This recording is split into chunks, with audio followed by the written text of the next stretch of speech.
Salvador Allende y el camino al socialismo que le costó la vida.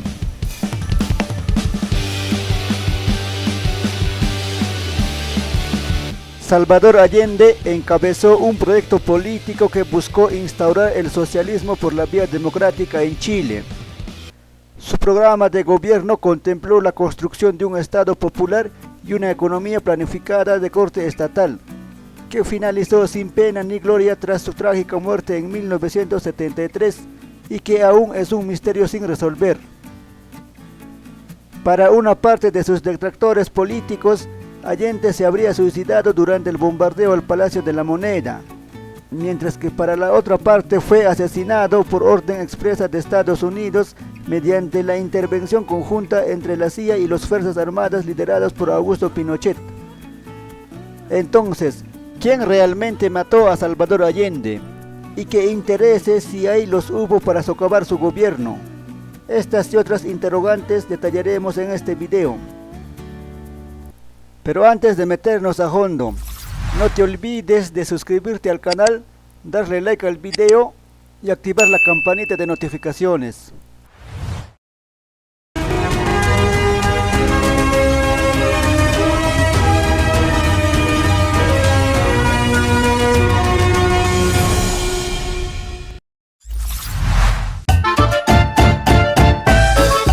Vida agitada.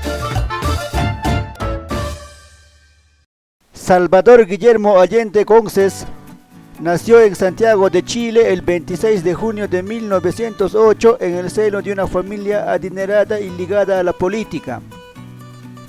Cursó estudios de pregrado en Medicina Humana en la Universidad de Chile, donde en 1932 se tituló como médico cirujano con la tesis Higiene Mental y Delincuencia. Posteriormente se desempeñó como profesor auxiliar en la Facultad de Medicina en dicha universidad y como médico en el Hospital de Valparaíso.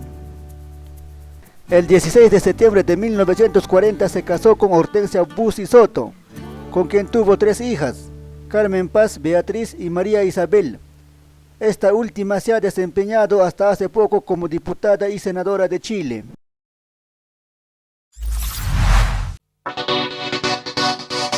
Sendero político. El despertar político de Allende en gran medida fue influenciado por Juan de Marchi, un inmigrante italiano con dotes políticos que trabajó como carpintero en la ciudad de Valparaíso.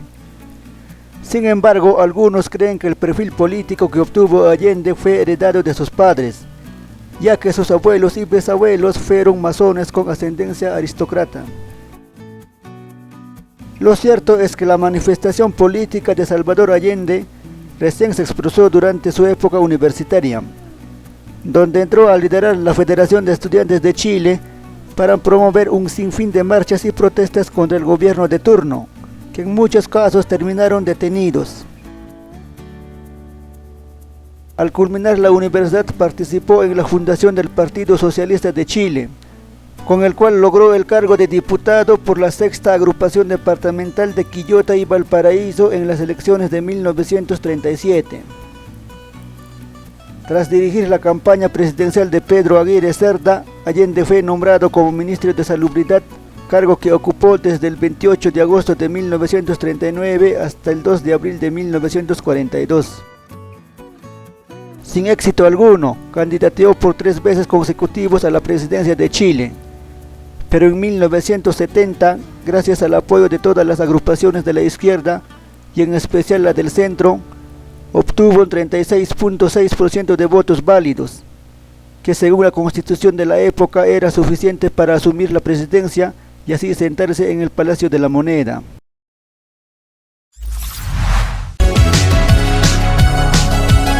Sueño trunco hacia el socialismo. Como todo un líder de la izquierda moderna, Allende soñaba con la transición democrática del capitalismo hacia el socialismo. Para ello tenía un plan llamado Socialismo a la Chilena, que consistía en la estatización de las áreas claves de la economía, la aceleración de la reforma agraria, congelamiento de los precios, aumento del salario básico y la modificación de la Constitución para crear una única Cámara. Tras asumir el cargo, de cierto modo logró ejecutar su plan de socialización. Por ejemplo, nacionalizó la gran minería de cobre como la mina Chuquicamata y Teniente, propiedad de la familia Rockefeller y Rothschild. También aprovechó vacíos legales para ejecutar la reforma agraria, expropiando fincas y latifundios. La distribución poco transparente de estas tierras provocó violentos enfrentamientos entre los terratenientes y los campesinos, que cobró la vida de más de 1000 personas aproximadamente.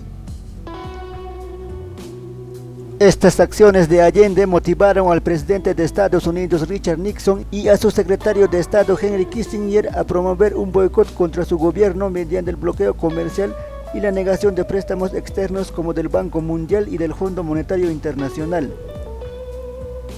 Sin los dólares de Norteamérica, a mediados de 1972 se agudizó la crisis económica chilena y se expresó en el aumento de la inflación, desempleo y la escasez de productos de primera necesidad. Esta crisis fue bien aprovechada por grandes empresarios y los grupos de poder, que con el apoyo logístico y económico de la CIA organizaron grandes marchas hacia el palacio para generar un ambiente insostenible de ingobernabilidad. Para este propósito utilizaron los grandes medios de comunicación como el diario El Mercurio, La Segunda y La Tercera de Chile.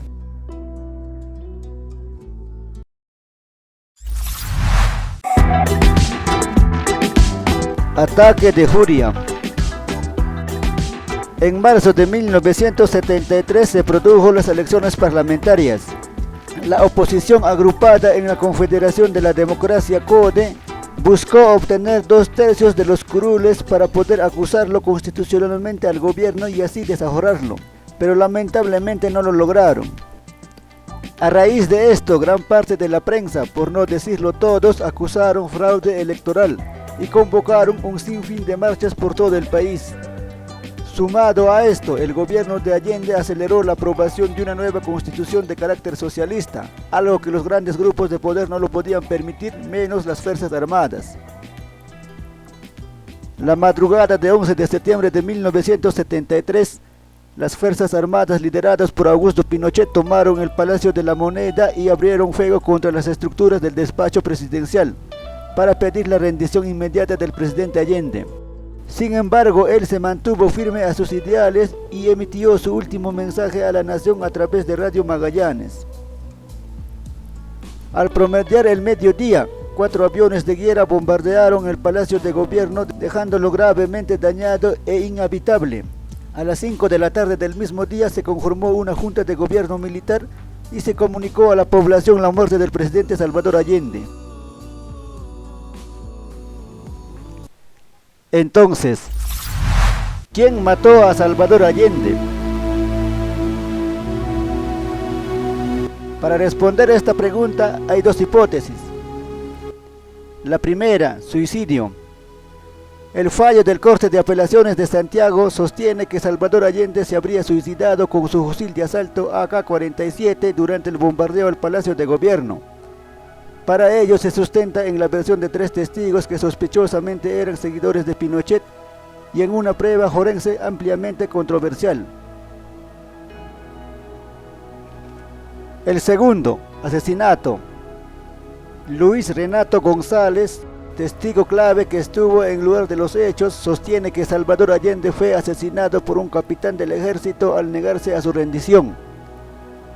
Para ello se sustenta en la controversial prueba forense y en los documentos filtrados del Archivo de Seguridad Nacional de Estados Unidos, donde claramente se observan las estrategias hostiles que utilizó Richard Nixon para socavar el gobierno de Allende. Y si esto último fuera así, ¿qué intereses tenía Estados Unidos en Chile? Por décadas, Estados Unidos ha negado alguna injerencia política o militar en Chile para debilitar el gobierno de Allende en 1973.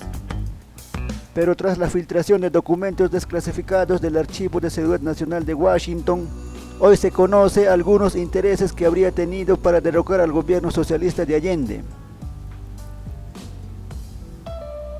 El principal temor que tenía Estados Unidos fue que el camino hacia el socialismo alcanzado por la vía democrática en Chile expandiera su influencia en América Latina y el resto del mundo, en especial en Europa. Para contrarrestar esto, utilizó la estrategia llamada modus vivendi, que consiste en apoyar a los partidos de oposición con logística y financiación para convocar a marchas masivas y así provocar un golpe de Estado.